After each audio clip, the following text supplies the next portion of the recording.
The Chinese Burma-India Theater, also known as the CBI, was an effort to prevent Japan from invading India while supplying nationalist Chinese forces in their ongoing fight against Japan.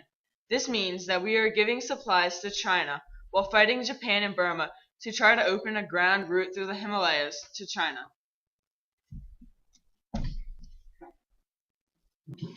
Japan conquered Burma and closed off supply routes to China because Japan was in war with China.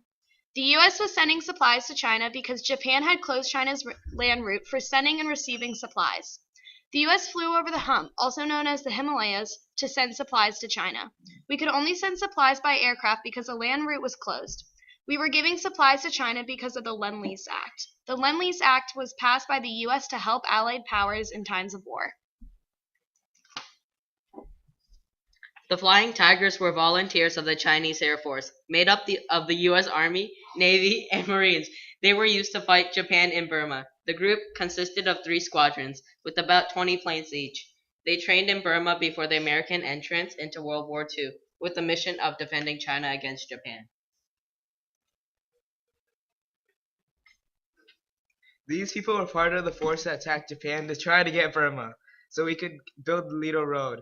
We needed to get the Japanese out to make sure that there was no interference by the Japanese. The unit was famous for its deep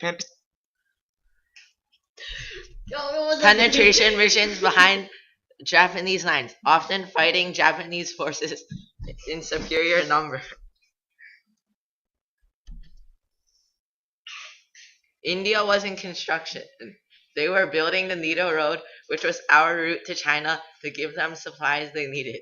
It was a quick way to get supplies safely to China. It was 478 miles long, and it took 2 years and 23 days to build.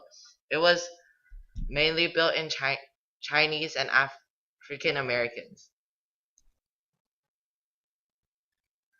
The forces in the CBI managed to liberate Burma and enough supplies going to China to keep them alive and steady in the war.